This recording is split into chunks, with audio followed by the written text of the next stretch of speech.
You touched a little bit on the vilification of TPLF, and I want to talk about that in a second because we are in Yekatit and people are celebrating. But I want to get to that in just a second. I just want to backtrack one more time to Abiy and the Ethiopian government are trying to sell this as an internal affair. And they're trying to say that it's just an internal disagreement that he's got under control. At the same time, he says that this is also an anti-colonial or anti-imperial sort of war, and that TPLF is a proxy for the West. We know that Eritrea has long been a mercenary country for foreign powers. But talk a little bit about, first of all, are you a proxy for the West? Talk about that a little bit. Yeah. Talk about the use of drones and who's involved and who's giving Tigray support, if anyone. Nothing can be further from the allegation that we are a proxy to any power, West or East. Abiy is a textbook example of a leader who is ready to sell his services to the highest bidder, except that he doesn't necessarily settle for the highest bidder. He just sells his services for anyone who has the audacity to come and ask for it.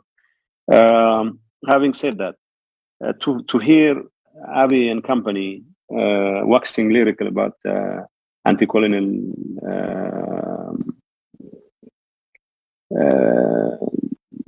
anti-colonial background is excruciatingly funny.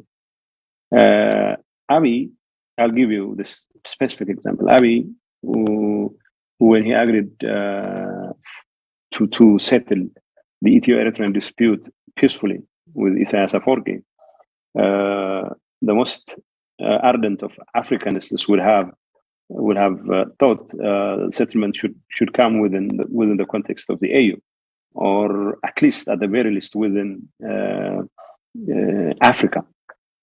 Not only was the AU excluded in the process because the agreement was signed in Jeddah and in Abu Dhabi.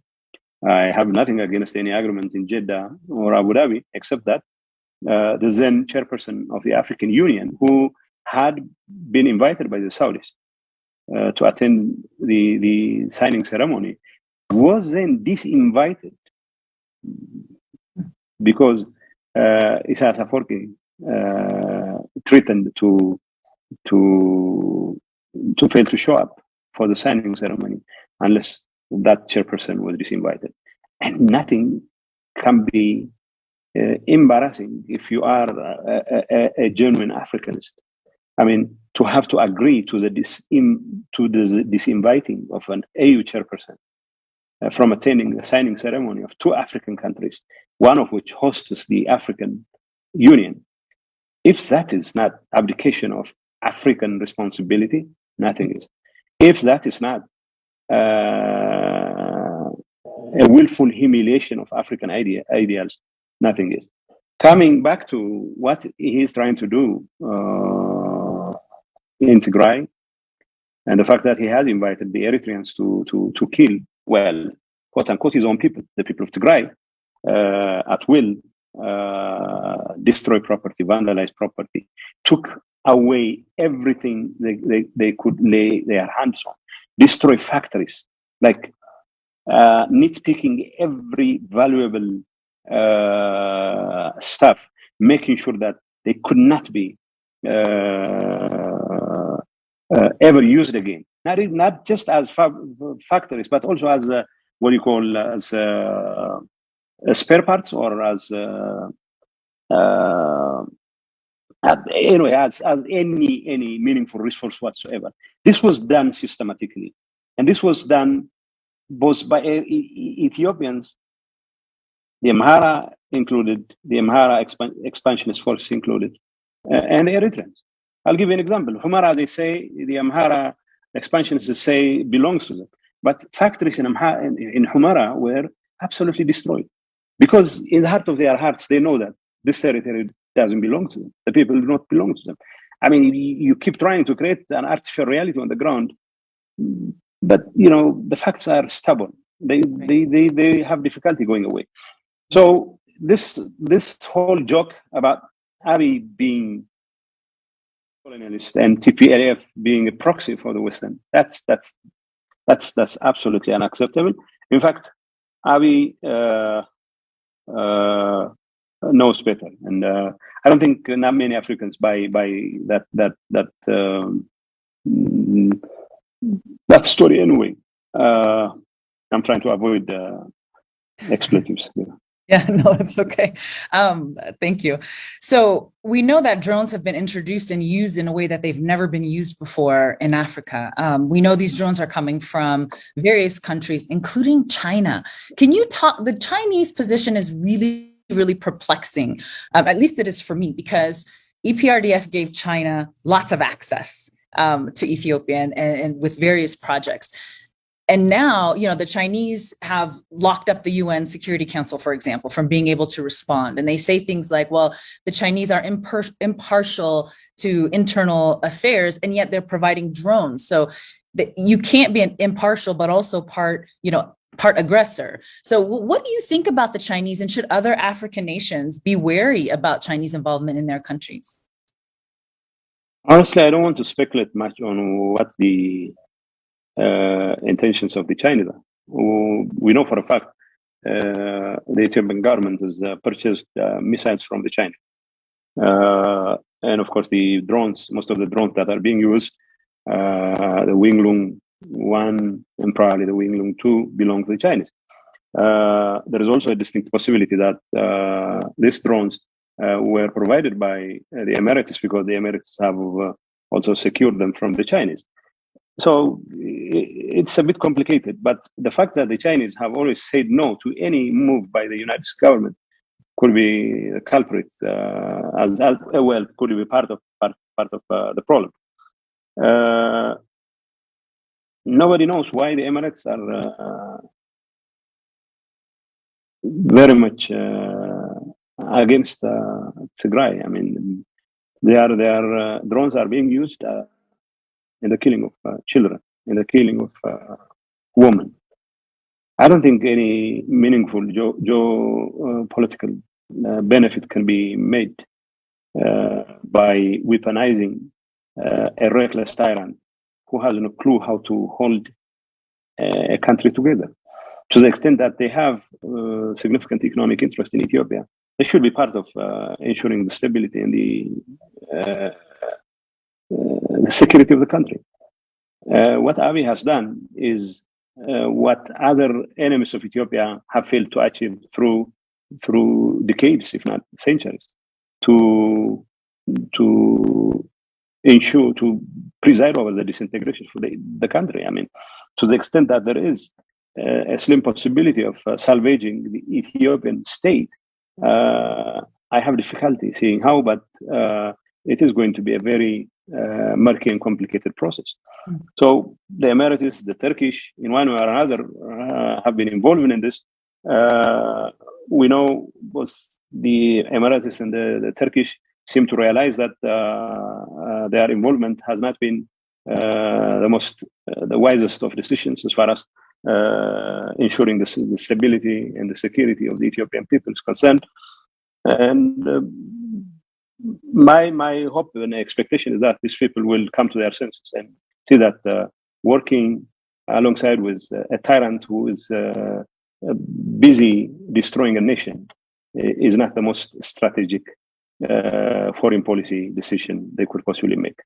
Well, and he brags about the destruction. He brags about the destruction as well. Yeah. If you recall, he said that Mekelle is now equivalent to his hometown of Bashasha. In other words, it was destroyed, which is a tragic statement for a world leader. I want to ask you about, you mentioned a little bit about the vilification of TPLF.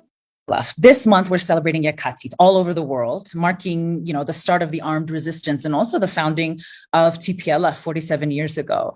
Can you talk a little bit about TPLF and EPRDF? I mean, you single-handedly lifted Ethiopia out of poverty, built schools, improved health conditions, and built universities and high-speed trains and industrial parks, and the dam that Ethiopia is now proud of, but gave you a hard time when you were in power.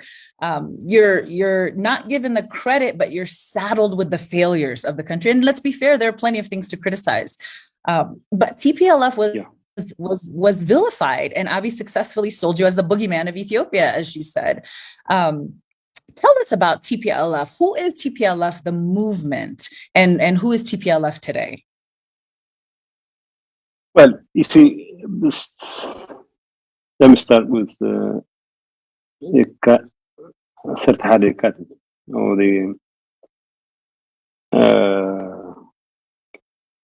it's a movement born out of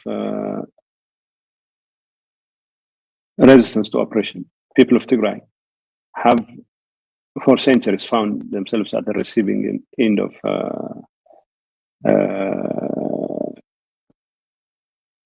aggression, authoritarian rule, feudal oppression, and all that. So when in 1975, few students from Addis Ababa University decided to take up arms against the regime, it was mainly about the right to self-determination, the right of the people of Tigray to self-determination up to secession. Of course, if it was possible for the Ethiopian state to be somehow reformed, where nations and nationalities of Ethiopia could live together on the basis of equality, then that would be icing on the cake. But if that proved impossible, Tigrayans came out by their thousands after the launch of the armed struggle in 1975 in support of the struggle for the right to self-determination up to secession. The people of Tigray fought tyranny for 17 years, to the extent that other people were involved in this struggle. None of it would come anywhere close to the kind of exorbitant price Tigrayans have paid to ensure the downfall of the dictatorial regime in Addis Ababa in 1991. So TPLF essentially is a popular movement that simply extended Tigrayans' perennial struggle against oppression, but through a different form. Because Tigrayans, like I told you, have been fighting tyranny for hundreds of years. But most of the time, their resistance would be checkmated by organized rules, would be checkmated by external aggressors, would be checkmated by even local feudal lords. What TPLF has managed to change since 1975 is to make sure that the struggle took the form of an organized resistance that would involve the breadth and width of the Tigrayan population. Of course, the 17 years armed struggle was an experiment with political military movement that involved the cross-section of the Tigrayan society almost without any exception whatsoever. So TPLF simply represented a popular movement that served as an extension of Tigray people's sometimes disorganized, sometimes scattered, sometimes successful, sometimes unsuccessful resistance against tyranny. And it marked a departure in the history of the people of Tigray, and of course a departure in the history of the people of Ethiopia, in the sense that it showed how a population, no matter what its size, can beat the odds to overcome, challenge, and defeat highly armed autocrats who would brag about tapping into much larger resources than, say, Tigray. I mean, Mengistu Haile was bragging about representing a larger fraction of the population, and he was telling people that it would be quite embarrassing and shameful for them to lose in the hands of a very small fragment of the Ethiopian population, and of course poverty stricken at that. And of course, Mengistu Haile was bragging about impoverishing Tigray and blaming it on the people of Tigray at the same time. But no matter what allegations are, of course, these are the same allegations Abiy is making. Abiy should have made use of whatever resources EPRDF and TPLF had left at his disposal. Rather than doing so, he started demolishing everything the people of Tigray dearly paid for. Of course, the people of Ethiopia also paid dearly for. And Ethiopia, nobody mentions Ethiopia in relation to economic success. In fact, it's not even mentioned, it's hardly mentioned in relation to economic news. It's mostly mentioned for all the wrong reasons. It's mentioned when you deal with genocide, when they mention failed leadership and all that, okay? So TPLF is a popular movement that enlists the support of the cross-section of the Tigray population.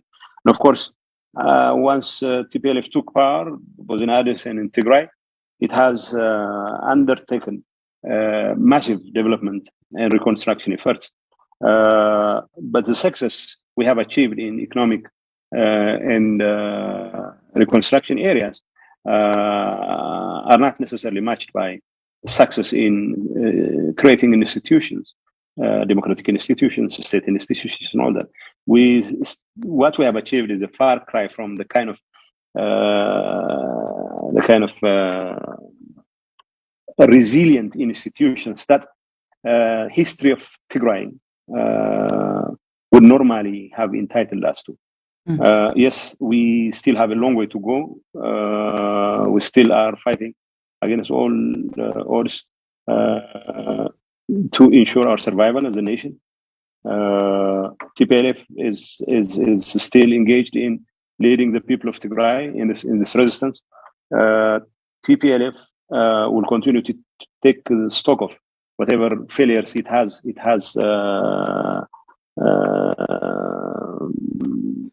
clearly. It has had its own fair share of successes, but it has also had it's more than its fair share of failures. So it will take stock of its failures. It will continue to work with the cross-section of the Tigray population, the Tigray people, to ensure the safety and security of our people, and ultimately to ensure the fullest possible exercise of our right to self-determination and secession. As a political party, TPLF has been in charge of the government of Tigray for the last 30 years. Like I said, we have had more than our fair share of successes and failures. And the TPLF has always learned from its mistakes. Sometimes the mistakes could cost us more than they should have if we did definitely attend to those challenges early enough. But we have a political process that has been perfected into an art form that simply means that you have to pick up where you've left off, learning from your past mistakes and trying to improve upon your performances. At this point in time, TPLF is not just a government that deals with reconstruction or anything. It's more importantly, it's a government that is involved in ensuring the survival of the people of Tigray as a people. We are fighting against. So it has to make sure that the whole cross-section of the Tigray population, the entire population of Tigray, whatever political persuasions they come from, whatever political background they come from, whether they are in the opposition, whether they are in the diaspora or here at home, should play their part in this campaign against genocide, this campaign for survival. So if TPLF's task right now is whether it will step up to the plate and make sure that all Tigrayans continue to rally behind this cause, and we come out victoriously in this struggle against tyranny, in this struggle against genocidal campaign. I have a question from an organization in the diaspora, but first I just have one quick question about your time in EPRDF. So there's a lot of confusion, and I feel like it's intentional about what multinational federalism is. And so there's an effort by Abiy and pro-government supporters to describe it as an apartheid government system or a tribalist system or politicizing ethnicity.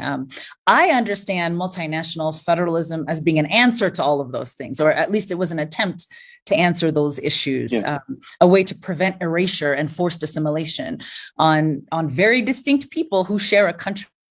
Can you share just briefly your thoughts on that? And then I'm going to ask you a question from a group in the diaspora. Okay, look, the multinational federalism in Ethiopia was simply a response to our realization that Ethiopia, as it had always existed, was not tenable anymore. I mean, there was no point in pursuing this Ethiopia, glorious Ethiopia kind of mantra, unless it takes necessary steps to accommodate the diversity of its people. Diversity, demographic diversity is one thing, ethnic diversity, religious diversity, and all that. You know, those people, Abiy included, who would have you believe that multinational federalism is ethnicization of politics or a formula for disintegration, are simply fugitives from the complex reality that Ethiopia is characterized with. I think it was, I don't exactly remember. I remember an article by a guy who has studied Ethiopian history. And he said, diversity is a lived fact, but a denied reality in Ethiopia. Most everybody would have you believe that Ethiopia has about 80-something nationalities. But when it comes to accommodating those nationalities, both culturally, linguistically, and religiously, governments would often go a wall. I mean, you cannot deny this reality and expect work. So Ethiopia's vulnerability, for the most part, emanated from the fact that its failure to accommodate diversity simply meant it could not effectively address poverty, which was probably one of the most perennial challenges of the Ethiopian state and the Ethiopian people throughout history. So it was essentially in response to such realities that multinational federalism, people speaking their language, what's wrong with that? Oromos going to hospitals and seeking the advice of Oromo speaking doctor. Why would that constitute a crime? Tigrayans going to courts and not being forced to say something which would be lost in translation simply because they're not allowed to speak their own language. What's wrong with that? I mean, what's wrong with Tigrayans speaking their language? What's wrong with Tigrayans administering their own affairs? Canadians, French-speaking Canadians, have their own government. I mean, it could be a bit of a stretch to take such an example from North America, but it's not. It's not, because it's a fact, and people naturally gravitate towards a system that somehow recognize their right to speak their own language, to develop their own culture. And this is pretty much what happened, okay? The Oromos, Abiy was an Oromo politician, part of the EPRDF, and no Tigrayan has ever administered the Oromia region. The Oromia regional state was administered by Oromos. To the extent that there was plundering of public resources in Oromia, it was done by Oromo officials, left and right. Whether there was some Tigrayan or Amhara crook who was working with them doesn't change the fact that they are the ones who are responsible for their own regions. Tigray was being administered by Tigrayan. To the extent that Tigray has failed to achieve the kind of impressive result it should have and could have achieved, it has only TPLF or the Tigray leadership to blame, not the Oromos, not the Amharas. So these are the kinds of things that, in fact, you know, with all the minuses, during the 27 years of EPRDF leadership, Ethiopia has achieved an impressive success, not just infrastructurally, not just economically, but also even politically. You know, the fact that especially Abiy came to power has nothing to do with his claims to be the most reform-minded leader in Africa. No, he tapped into the frustrations of the youth in Oromia, that they were not beneficiaries. They didn't receive the amount of benefits the multinational federal system should have or would have brought to them, simply because of lack of good governance, simply because of lack of access to public amenities. So it was not about doing away with the multinational federalism. The Oromo youth fought against my leadership, not because they were against multinational federalism.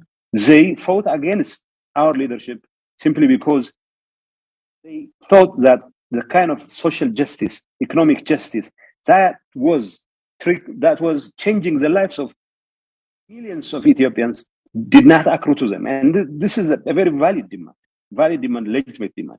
Whether Abiy was far better placed to respond to that demand, history has proven. No, I mean, it's not even 2-3 years have clearly proved it otherwise. But the most important thing for us is those, especially those who hearken to a non-existent glorious past, would have you believe that if we were to speak Amharic and if we were to sing the same Orthodox hymn, then Ethiopia would somehow miraculously have achieved the status of a great state or a great nation or something like that. That is simply a fiction. Thank you. Ethnic background, ethnic diversity is a reality, and you have to take the bull by the horn. You have to accommodate it. You don't have to shy away from it. I could keep you here for hours, and I want to be respectful of your time, so I'm gonna ask just a couple more questions. So thank you for being so generous with your time. I want to talk about one of what I think was a failure of TPLF when you had a bigger stage. Was the lack of communication and access, I think, to the people. And what you have done is, be it through your tweets or through social media or other platforms, is you have made the government far more accessible than it has ever been before. And so by doing that, you've been able to bridge a divide between generations of Tigrayans, particularly because Tigrayans are the ones who are under attack right now.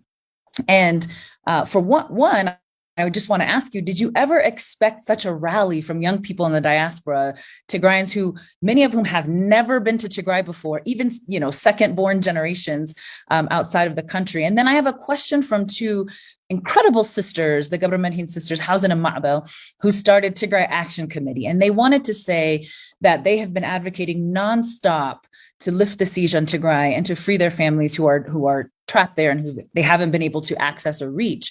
And what they want to know is, what more can the diaspora do? Are they being effective in their push and support for peace talks? Yeah, first, the communication thing, like you said, has been a very serious challenge. People often ask us why we didn't explain what happened in Maikadra. Maikadra was a systematic genocidal campaign, ethnic cleansing campaign by the Amhara vigilante groups. But because they had full control of the media, they have robbed us of any use of the media and communications. They managed to create what could be considered an artificial reality on the ground. And the fact that with what little opportunities we had, we're trying to reach out to the world, pales in comparison to what the Ma'bels of Tigray have achieved. It was, in fact, especially after March or something, because we were able to pass through parts of Amhara region, partly for survival. But once we dealt with the Eritrean forces there, we knew we had turned things around for the better. And of course, it was barely 2 months after that engagement that we liberated most of Tigray. And it was then I realized that the kind of movement that was set in motion by, like I told you, the Ma'bels of Tigray, has changed Tigray and forever.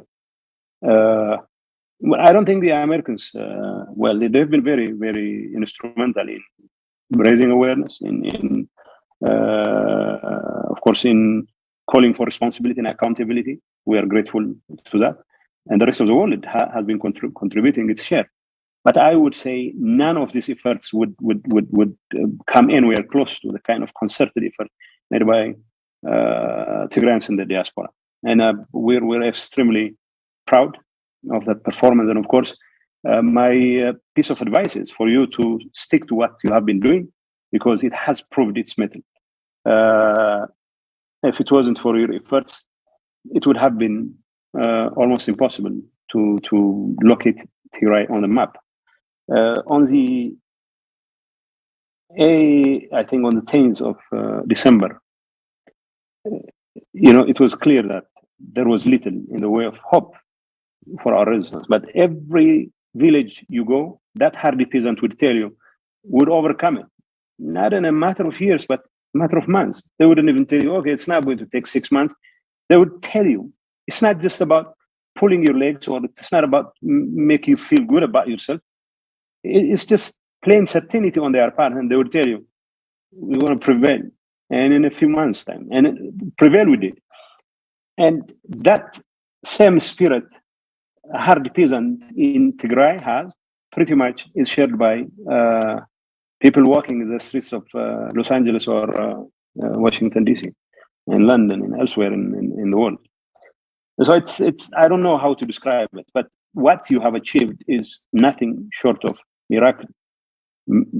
It's quite monumental, and it's will be part of the glorious history of Tigray and the people of Tigray. There are things we know you've been doing superbly. To build on those things, and of course, the need to organize, because what TPLF has taught the people of Tigray, if anything, the most successful achievement of TPLF is that it has brought to the fore the need for organization, the need for an organized movement, an organized resistance. There could be some wheezy kids here and there who could come up with all kinds of creative ways to bring pressure to bear on tyrants and genocidal regimes. There could be all kinds of media use that would help highlight the suffering of the people of Tigray. Those individual efforts will remain as individual efforts. Yes, there could be significant achievements here and there, but the most successful campaigns are the ones who are done in an organized manner. So if we can develop your activism into a movement where beautiful ideas can immediately be transmitted to the rest of the world like a brush fire, that will have achieved a significant result. Of course, Tigray would stand to benefit more if all your participation in the diaspora is done in an organized fashion. So you have this Tigray, Free Tigray, Omnat Tigray, whatever Tigray. Though you have to come together and organize your efforts, because I know the thinking cannot necessarily be done collectively, but once the thinking develops, once the thinking is made, you can further develop your actions and your moves, and also better organize your resources, and it will have maximum impact. So to give you specific ideas of how you should do your business would be quite an insult to your intelligence. You've done marvelous job doing so. But for me, the only piece of advice I would give you is a lesson that I think every like-minded people throughout the world should take from what TPLF achieved in Tigray. If anything, what TPLF achieved is the fact that a people, no matter how large their population, can achieve extremely incredible results, beating all odds as long as they organize themselves superbly. So organize yourselves, and Yeah, what I like to say come is together. in Abi's effort to destroy Weyane, he actually woke a sleeping giant. You brought all of Tigray's children back home, and it's been marvelous to watch and see how that's unfolded. I have just two more questions for you because I know you have to go. It's late where you are. How do you interpret the recent developments with the various religious institutions? You have the Tigrayan Orthodox Church, you have the Tigrayan Evangelical Church, you have the Islamic Affairs Council, all announcing that they're breaking away from their Ethiopian counterparts. As you know, heritage sites have been looted. More than 300 priests were killed. Nuns have been raped. These ancient artifacts and books are now showing up on sites like eBay. What do you say about this wholesale destruction of Tigrayan history and, frankly, human history? And also, what do you make of the separation of these religious institutions? As you know, Tigrayans are very pious people and they follow their religious leaders. So what does this mean? Well, look,